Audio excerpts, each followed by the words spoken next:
The next leg of our Aussie road trip is taking us just over 1,300 kilometres into Norseman and across the Nullarbor, heading back into South Australia. We've left Esperance this morning, driving away from the coast, heading towards Norseman, so that we can head back across the Nullarbor. We're going to stop in at some free camps. Our first stop's Newman's Rock. Newman's Rock. So hopefully we'll be able to find that. We're going to go a little bit slower this time. We've got the stuff set to the GPS so we don't miss any of the turns, because we couldn't find them on the way over. So I'm hoping we find some more on the way back. That is the plan. Around 140 kilometres after leaving Norseman, we found the Newman's Rocks turn-in.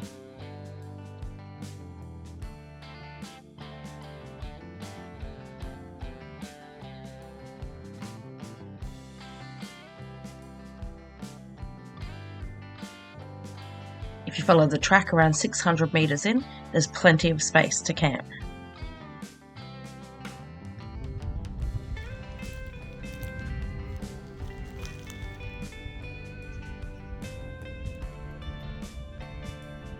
We have arrived at Newman's Rocks.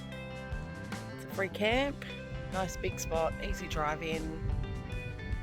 Obviously no toilets or bathrooms or anything, all self-contained, but we're here for the night. There's a few other people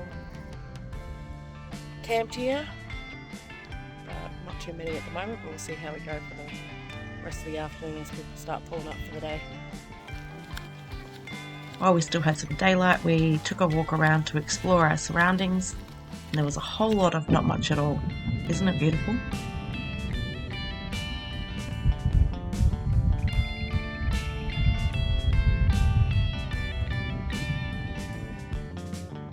And when the night fell, we did what every happy camper does and spent our time stargazing and had a play around with astrophotography.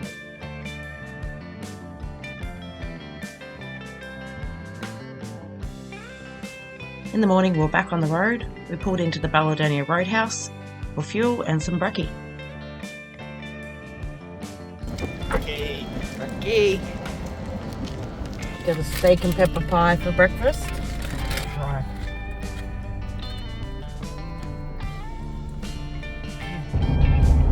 Then it was back on the road again. Here's a little snippet of Tony doing the Aussie thing and giving the Aussie way.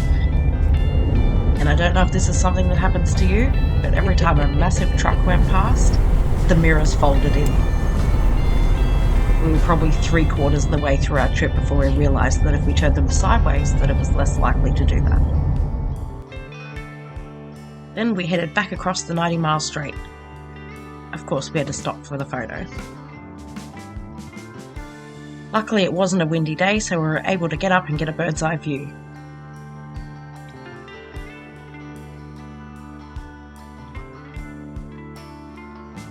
The next free camp that we're on our way to check out was Rusty's Rest amongst the Gums, which is around 200 kilometres from that 90-mile sign.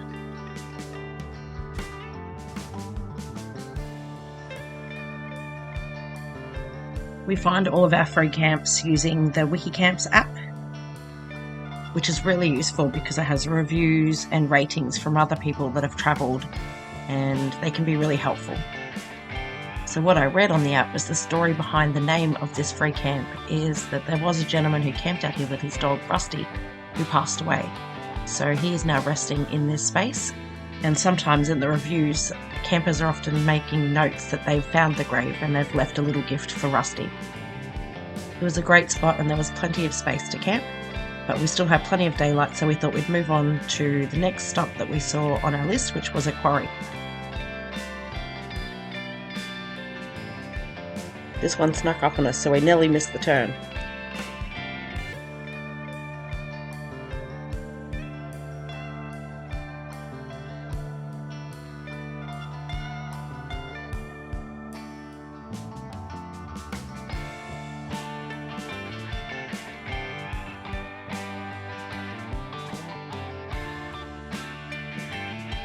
How cool is this? We were so excited to be spending the night here.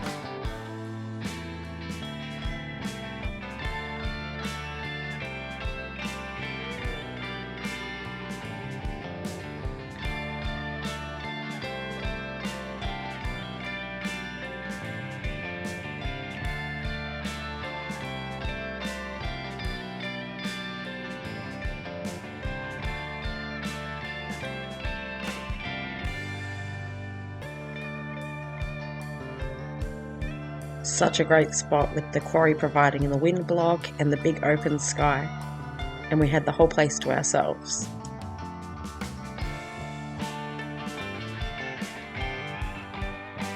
High chance we could be the only people that do show up here tonight.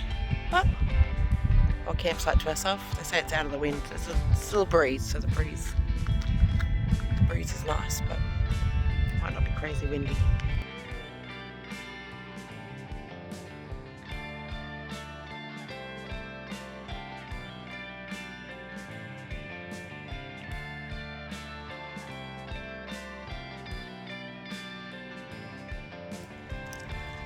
Rookie error.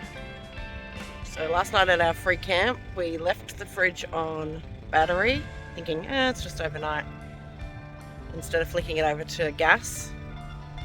But leaving it on battery has drained the solar power. So now we've come to this awesome camp with a big open sky, and the solar is flat. Find some power.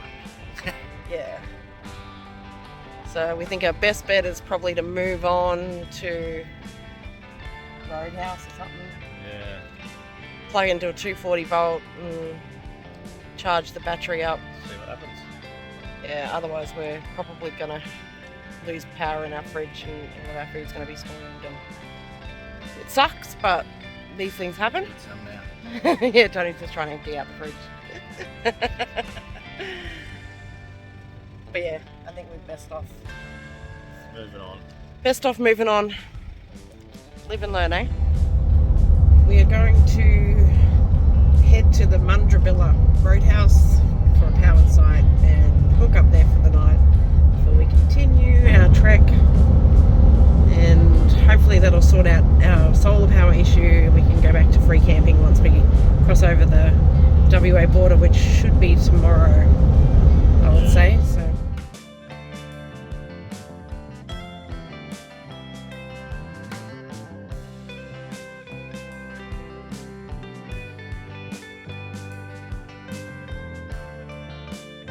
Mundrabilla Roadhouse was $25 per night for a powered site.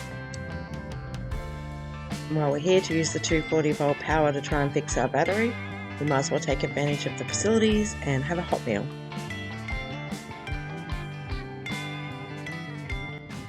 spent the night plugged into the 240 volt and it doesn't seem to have fixed our issue, so it looks like it might be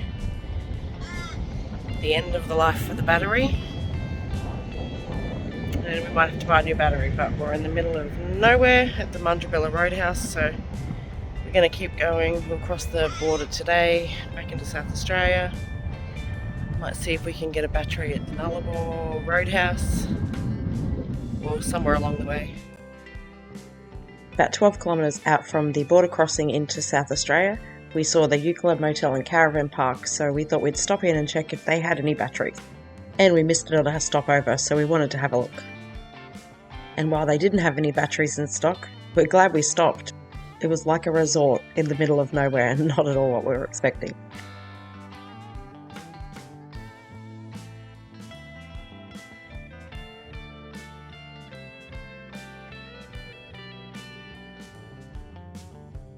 So it was back on the road, and the next stop we were going to check out was Peg 52 at the Bunya Cliffs.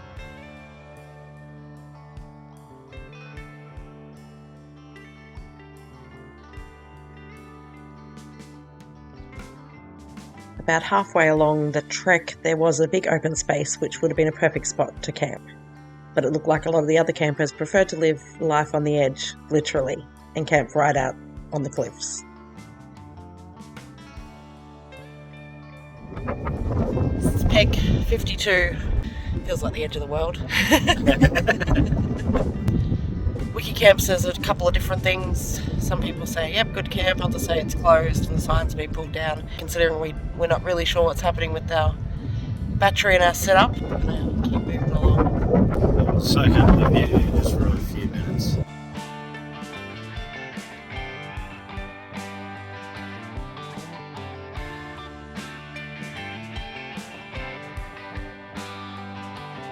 We decided to stop in at the Nullarbor Roadhouse to try our luck at buying a battery, but as suspected, no luck.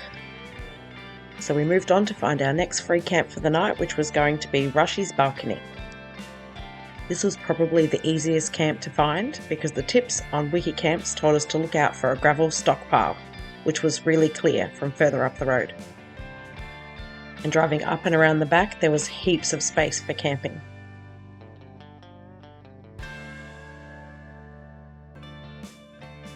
And considering we still had no power, it was a perfect place for our favourite pastime, stargazing.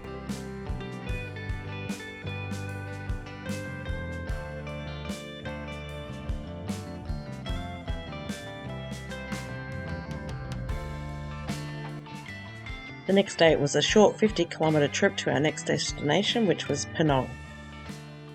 We stayed at the Penong Caravan Park, which was $38 per night for a powered site.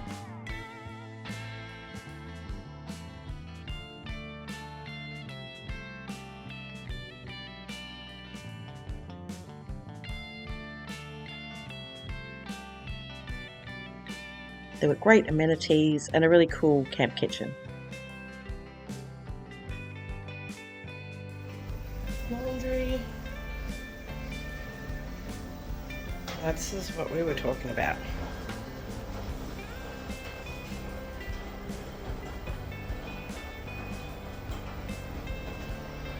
For those people that are going to cross the border and have to throw out their fruit and veggies, they could donate them, and we need an onion, so thank you. We did manage to find a store in town that sold batteries, but Tony took one last look and found a blown fuse. After all that, we couldn't believe it. Found the culprit, put in a good fuse, and everything seems to be powering up now, so fingers crossed that that's all it was and the batteries will start charging up again and we're good to go. Now that the power issue is sorted, it's off to do some sightseeing. First to check out Lake McDonald, the famous Pink Lake.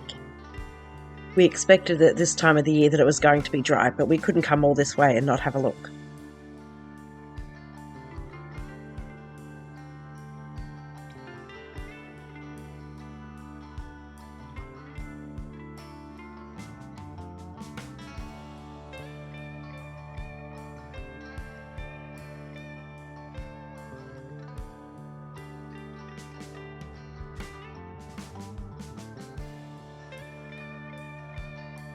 After crossing the lake, we headed down to the Cactus Beach Jetty, which I honestly hadn't heard too much about, but it was a really cool place.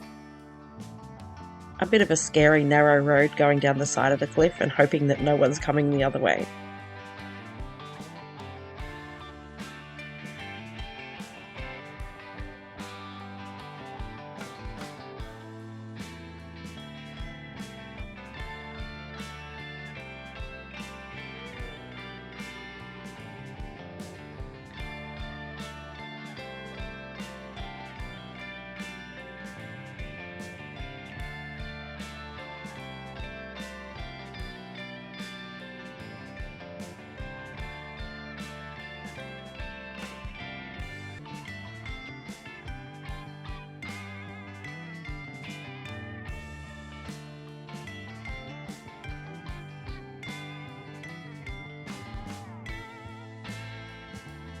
No matter how hard I tried, the videos just don't do it justice. Such a beautiful spot.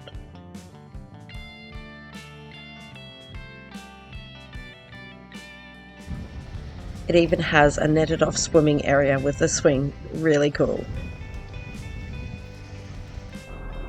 But we had to head back, got a gig at the Penong Hotel tonight, so on our way back to the caravan park to prepare.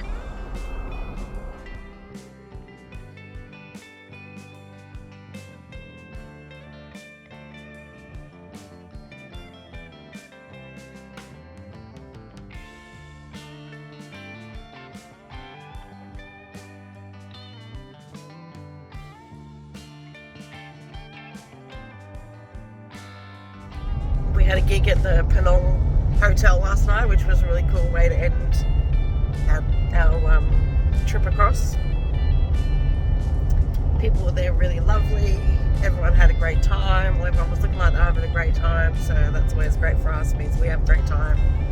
So yeah, super happy that we got a chance to do that and meet some of the locals from around town. This morning we are leaving Penang and doing the 80-kilometre drive to Ceduna, which means the end of our Nullarbor trip. But it's been fun. I think we've enjoyed it more this time than the first time. Staying in some free camps and even the ups and downs of technical issues along the way. You're going to miss the Nullarbor? Yeah, definitely. It's fun. Driving along in my automobile. And although things didn't quite go to plan, we made the most of our time. But I guess that means we'll have to do it again. Thanks for watching. Subscribe to our channel to see more of our adventures, and we will see you in the next one.